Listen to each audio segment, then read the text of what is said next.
IMF ने crypto profit चोरी करने की नई पॉलिसी बनाई है और अब ये तमाम ममालिक पर जोर दे रहा है कि वो भी इस पॉलिसी पर अमल दरामद करें।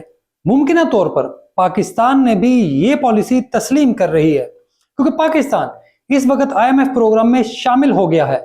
अगर ये पॉलिसी कामयाब हो गई तो हमारे जैसे लोगों के लिए पाकिस्तान में रहना भी मुश्किल हो जाएगा। लेकिन इस पॉलिसी के क्या नुकसान है ये जानना बहुत जरूरी है और ये वीडियो आपके मुस्तकबिल के फैसलों के लिए इंतहाई अहम है। किसी भी तौर पर इसे बंद ना करें और आखिर तक जरूर देखें क्योंकि इसके बारे में जानना इंतहाई जरूरी है। तो मैं हूं अली रेहान, आप देख रहे हैं crypto Baba. So let's dive in.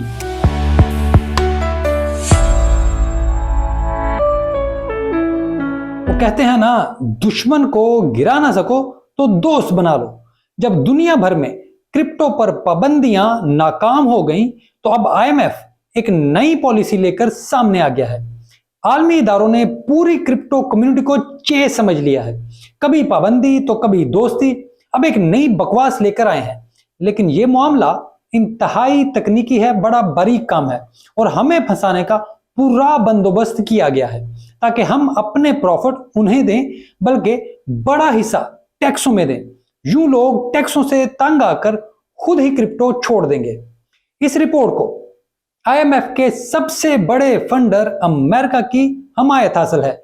यानी अमेरिका अब दुनिया भर में क्रिप्टो को रेगुलेट करना चाहता है ताकि इस सेक्टर पर भी इसका कब्जा बने। और आईएमएफ एक बार फिर अमेरिका की प्रॉक्सी के तौर पर काम कर रहा है। रिपोर्ट बताती है कि अमेरिका में 20% लोग क्रिप्टो में हैं और दुनिया भर में 400 मिलियन लोग क्रिप्टो होल्डर्स हैं। अगर आप सोच रहे हैं कि आप लेट हो गए हैं तो रिपोर्ट के मुताबिक ये अभी सिर्फ शुरुआत है और स्पॉट ईटीएफ के जरिए $40 ट्रिलियन क्रिप्टो में आ सकते हैं। अभी बिटकॉइन का मार्केट कैप सिर्फ 1 ट्रिलियन से कुछ ज्यादा है, तो आईएमएफ के मुताबिक ये अभी सिर्फ शुरुआत है। तो आप सबको मुबारक हो, आप मार्केट में जल्दी आ गए हैं। आप सबको मेरा सैल्यूट है। पहले मैं कहता था, अब दुनिया ये सब कह रही है। अब थोड़ी परेशान कुन बात कर लें। रिपोर्ट कहती है कि दुनिया भर में रेगुलेटर्स क्रिप्टो पर टैक्स कवानीन लागू करने के लिए परेशान हैं। कुछ मुमालिक नए कवानीन बना रहे हैं जो बिल्कुल गलत है और मौजूदा टैक्स कवानीन ही क्रिप्टो पर लागू होने चाहिए क्योंकि इसमें प्रॉफिट ज्यादा है। इसी वजह से क्रिप्टो पर टैक्स ज्यादा होना चाहिए। तमाम प्रॉफिट में सबसे बड़ा हिस्सा रियासत को जाना चाहिए क्योंकि अगर ऐसा ना हुआ और बैलेंस कायम ना रहा तो लोग बाकी फाइनेंशियल मार्केट्स के बजाय क्रिप्टो में जाएंगे और स्टॉक मार्केट समेत कई फाइनेंशियल इदारे तबाह हो जाएंगे। इसी वजह से टैक्स रेट बढ़ाकर तमाम मार्केट्स को बरकरार रखना होगा। आपको इस बात में आईएमएफ का खौफ नजर आ रहा होगा कि वो क्रिप्टो से कितना डर चुके हैं, लेकिन ये डर सिर्फ आईएमएफ या अमेरिका का नहीं, बल्कि ये डर दर हकीकत दुनिया के बड़े फाइनेंशियल इदारों का है जिन्हें डर है कि क्रिप्टो उन्हें खा जाएगी। मैं कहता था ना, ये डरे हुए हैं और अब हमें रेगुलेट करने के बहाने ढूंढ रहे हैं। इनका बुनियादी मकसद क्रिप्टो को तबाह करना है जो कभी पूरा नहीं होगा। खैर, आगे चलते हैं।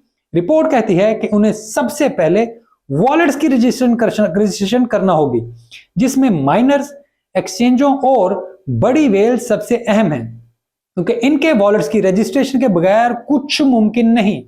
आईएमएफ चाहता है कि क्रिप्टो पर टैक्स भी इंटरनेशनल नोयत का होना चाहिए और इस वजह से तमाम ममालिक को एक जैसे रेट अप्लाई करना होंगे। किसी भी मुल्क को अलहदा रेट लगाने या कानून साजी की इजाजत नहीं होगी क्योंकि अगर ऐसा हुआ तो फिर इंडस्ट्री बढ़ाने की रेस लग जाएगी और टैक्स से बचने की राह निकल आएगी क्योंकि फिर बड़े क्रिप्टो होल्डर्स मुख्तलिफ ममालिक में जाकर नरम कवानीन का फायदा उठाएंगे। अब आईएमएफ चाहता क्या है, तो यहां से मजीद मजेदार कहानी शुरू होती है। आईएमएफ चाहता है कि दुनिया के ममालिक क्रिप्टो को गैर मुल्की करेंसी या प्रॉपर्टी करार ना दें क्योंकि अगर प्रॉपर्टी करार दिया तो इंटरनेशनल होने की वजह से लोग बड़े आराम से करेंसी इधर उधर ले जाएंगे, फिर टैक्स नहीं लगेगा। हाँ, वो जाकर एक्सचेंज पर बेचेंगे तो वहां कैपिटल गेन टैक्स उनके प्रॉफिट पर भी लग जाएगा, लेकिन बहुत से लोग वॉलेट टू वॉलेट बेचेंगे और टैक्स पड़ेगा ही नहीं। वो आराम से स्टेबल कॉइन एक्सचेंज पर लाकर उन्हें बैंक में ले जाएंगे और सेल परचेज का रिकॉर्ड ही नहीं होगा। दूसरा, वो ये भी नहीं चाहते कि इसे गैर मुल्की करेंसी करार दिया जाए, क्योंकि गैर मुल्की करेंसी पर भी टैक्स नहीं होता। तो फिर वो आखिर चाहते क्या हैं? आईएमएफ चाहता है कि क्रिप्टो को गैम्बलिंग कवानीन के तहत रखा जाए, यानी जुए के कवानीन के तहत। इससे फायदा यह होगा कि मुसलमान मुमालिक खुद ही इस पर पाबंदी लगा देंगे, क्योंकि वहां जुए की इजाजत नहीं, और बाकी मुमालिक में भी बड़ा तबका फिर इससे दूर रहेगा, क्योंकि गैम्बलिंग एक टैबू है। एक कम्युनिटी रहेगी जो ये काम करती रहेगी, लेकिन दुनिया इसमें इन्वॉल्व नहीं होगी। अब ये बहुत बारीक काम है कि आईएमएफ और अमेरिका क्रिप्टो के खिलाफ कैसी खौफनाक साजिश कर रहे हैं, किस तरह से क्रिप्टो इंडस्ट्री की बचाने की कोशिश कर रहे हैं। ये टैक्स लगाने के नाम पर हमें क्रिप्टो से महरूम करना चाहते हैं, आम लोगों को धोखा देना चाहते हैं कि क्रिप्टो जुआ है। हालांकि ये किसी भी तौर पर ऐसा नहीं है। ये वो वक्त है कि हम सबको मिलकर इसके खिलाफ आवाज उठानी होगी। अगर नहीं कर सकते तो लोगों को ये शऊर दें कि आपके खिलाफ एक साजिश हो रही है। ये पाकिस्तानी लोगों को एक बेहतरीन एसेट से महरूम रखना चाहते हैं। हर बार मुसलमान मुमालिक को जज्बाती करके, जंगों में उलझाकर, मजहबी चूरन बेचकर तरक्की से दूर रखा गया है। अब एक बार फिर वही चूरन फिर बेचा जा रहा है नई पैकिंग में, ताकि क्रिप्टो को जुआ करार दिया जाए। यह बहुत गलत काम है, और अब आपका फर्ज है कि लोगों को इसके बारे में आगाही दें, उन्हें बताएं कि कैसे उन्हें एक जदीद तरीन टेक्नोलॉजी से दूर किया जा रहा है, एक लेटेस्ट टेक्नोलॉजी से उनको महरूम किया जा रहा है। हालांकि इसी रिपोर्ट में बिटकॉइन, इथेरियम समेत कई प्रोजेक्ट्स को बेहतरीन करार दिया गया है और इसके लंबे चौड़े फायदे भी बयान किए गए हैं, लेकिन इसके साथ वो जानबूझकर इसे गैम्बलिंग करार देना चाहते हैं। अगर पाकिस्तान जैसे गरीब मुमालिक जो इस वक्त अपनी इकोनॉमी को खड़ा करने की कोशिश में मसरूफ हैं, उनसे जबरदस्ती ऐसे कवानीन पर अमल दरामद कराया गया, तो यह इंतहाई मुश्किल होगा कि पाकिस्तान इस मैदान में तरक्की कर सके। मैं बस पाकिस्तानी हुकूमत से इतना कहना चाहता हूं कि आप एक बार चीन की हांगकांग क्रिप्टो पॉलिसी देख लें और इस पर गौर कर लें, ताकि आपको पता लग जाए कि ये डिजिटल एसेट हैं। इंसान ने अपनी अकल से तवानाई पैदा की, फिर इससे बिजली, गाड़ी, हवाई जहाज, स्पेसशिप बनाई। अब इस तवानाई से पैसा बना है।